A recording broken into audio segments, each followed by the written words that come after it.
So, ayan, pasok tayo. Bagong setup ng ating camera. Bago yung setup ng camera natin mga guys. Ayan. Narinig ba yung sound natin?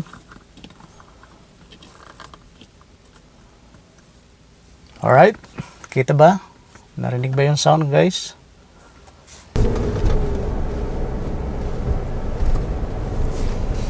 Hello guys. Hello guys. Magandang morning mga guys. Ito guys, may panibagong setup na naman tayo sa ating camera kasi hindi ako satisfied mga guys sa camera natin, no? So ngayon ay test natin to kung okay to yung ganitong setup. Alright, so una sa lahat mga guys, sa mga bagong driver natin dyan, magandang morning. Good morning po sa inyong lahat, sa mga nanonood ng ating mga videos. Magandang araw sa inyong lahat, magandang tanghali, magandang gabi. Alright, so ngayon guys, tulad ng dati, napakaganda ng sikat ng araw, napakaganda ng ating kapaligiran, napakalinis. So 38 degrees Celsius ang temperature natin ngayon. Tulad ng dati, marami tayong kasabay uli ng mga sasakyan mga guys.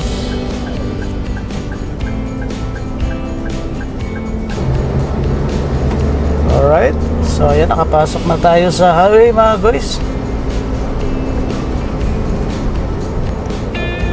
So dito kailangan natin ng alertness sa pagdadrive mga guys, lalo na sa mga dikit-dikit yung mga sasakyan.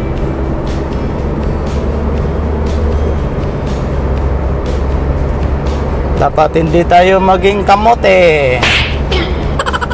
Kailangan tingin-tingin sa paligid. Oh, katulad dito, ang nangyari dito. Alright, mag-concentrate muna tayo guys sa pagmamanay mga guys.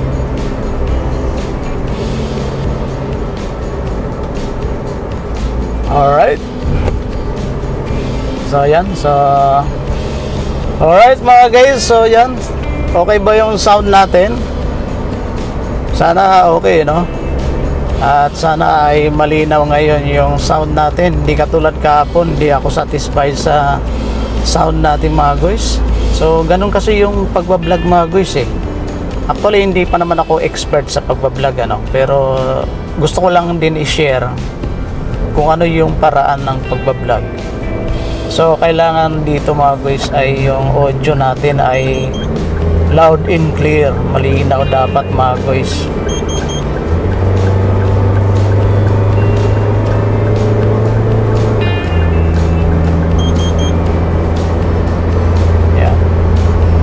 Binubusinan tayo ng ating blind spot.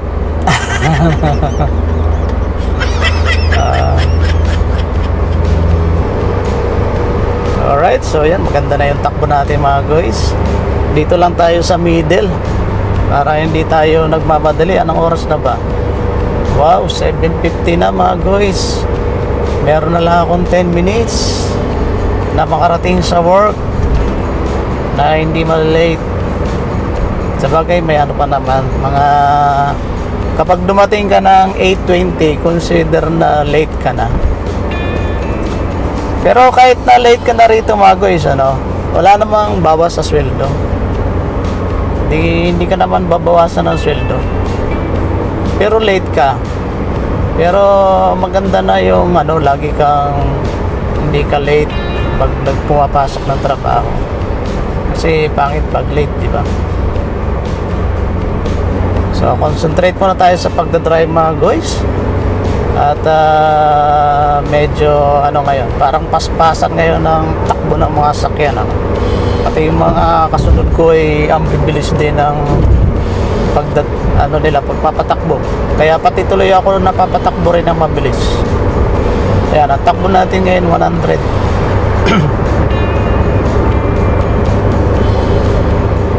Kukunti nga lang yung mga sakyan pero ang bibilis magpatakbo.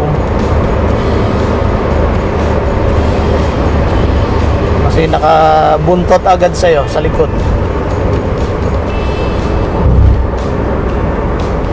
So yan, 7:52 na. Pa-exit na tayo mga guys. Ang bilis natin na makarating sa exit.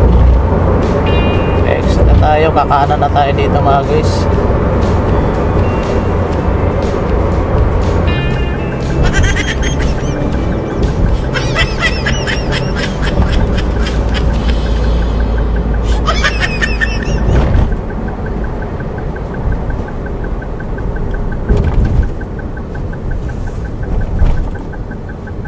So narinig niyo guys yung yung tunog ng aking signal light.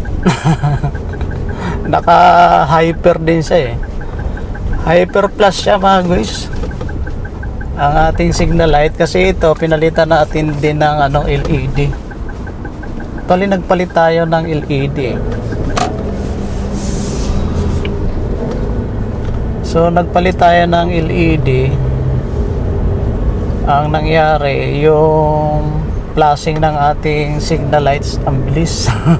Minsan hindi mabilis, pero mas marami yung mabilis. Minsan lang yung normal yung flashing niya. So ang sabi, ang suggestion mga guys, palitan daw ng ng tawag nito, yung switch, no?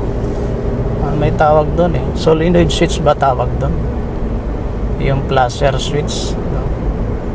Hindi ko alam. Yun daw ang papalitan.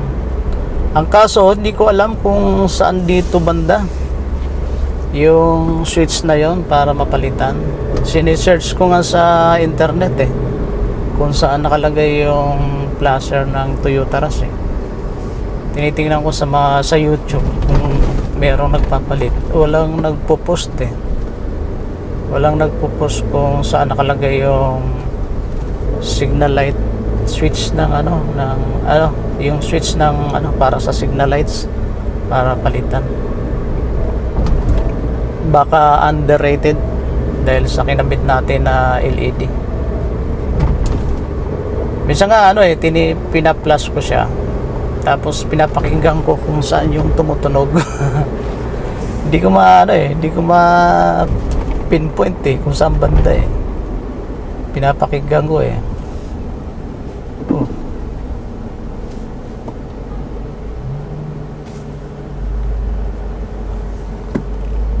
Pinapakinggan ko, hindi ko ma-pinpoint.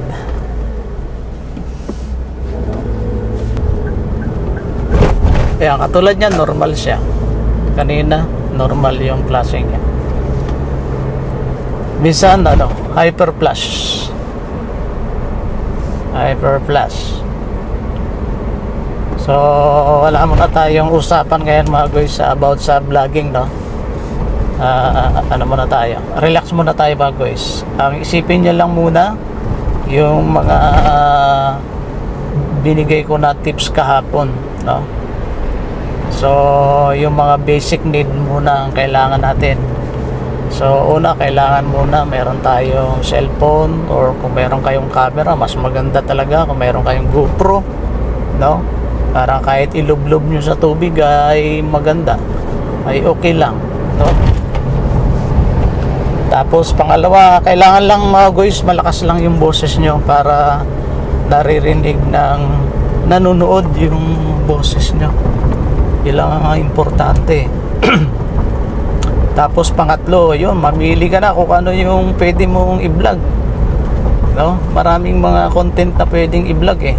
Actually nga, marami pang mga vlog na, marami pang mga content na hindi pa na-i-vlog eh, no? Alam nyo ba yon? Naisip nyo na ba yon? Ako naisip ko na yun, pero ayaw ko lang sabihin. Kasi gusto ko i-content yun eh. Gusto ko i-content yun kasi walang nagko-content noon. Wala pa ako nakitang nag-content noon. Nag-iisa lang yun na content na wala pang nagko-content talaga. Marami mga mga content na hindi pa na-iba-vlog, kahit napakarami ng vlogger sa buong mundo, pero meron pa rin mga content na simple lang yun. Simple lang yung content na yun. Kumbaga, hindi mo kailangan ng mga materyales, no? Available siya, pero walang nagko-content.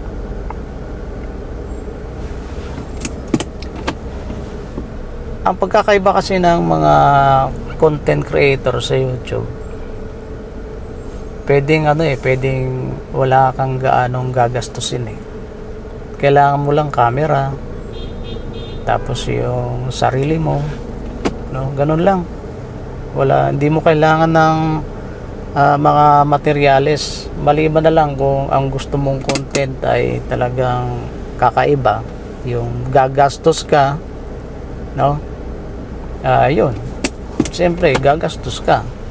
Pero yung mga ganitong content, tulad ng ginagawa ko, nakipagkwentuhan ako sa inyo, ito yung content na wala kang ganong gagastusin, no? Kasi camera lang, tapos yun, usap lang tayo, tapos nanonood kayo, di ba? So nanonood kayo, syempre kumikita ako. So ganun lang yun mga guys, di ba? Walang ganong kuan. Ang ano mo na lang dito ay dapat ma-edit mo siya, no? Ma-edit mo kagad yung video mo, kasi pag inedit mo ng pinatagal mo, so kumbaga kung marami ka pang mga video na gagawin mo, hindi mo na magagawa kasi meron ka pang ini-edit eh, no? Kailangan kung nag-vlog ka ngayon, dapat sa gabi or sa hapon after ng vlog mo ay ma-edit mo kagad para ma-i-upload mo kagad, para kinabukasan wala ka ng pending, na vlog na vlog mo na at na-upload mo na yun. So yun lang yun mga guys. Sa editing naman, madali lang naman yung mga editing. Maraming editing na ginagamit. Ako, ang ginagamit ko lang guys, CapCut eh. Yung una pa lang, ginagamit kong pang edit ay yung Filmora. So gagamit ka ng computer doon, Filmora. Tapos sabi ko gusto kong mag-edit sa sa cellphone lang. So gumamit ako ng KineMaster. Ang kaso, siyempre, hindi pa tayo may bayad din yun para makuha mo yung kuan eh. Pero ngayon guys, ang ginagamit ko CapCut, at ako ay nakasubscribe sa CapCut. Nag-subscribe na ako sa CapCut para magamit natin yung kanyang mga effects, no? 29 bali 29.99 real eh. So bali lang guys, 30, pagpalagay natin na 30.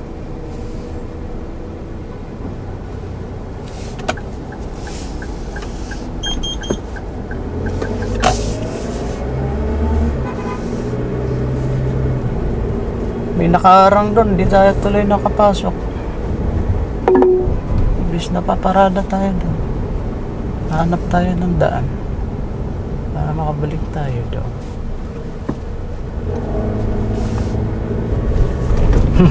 Napalayo tayo mga guys kasi traffic eh. Ayan. Hanap tayo ng paradahan eh.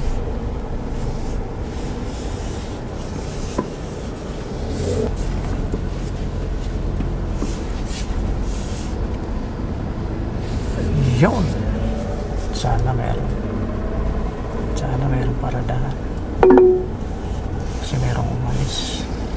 Ayun oh. Wow, very good. Very good. Very good.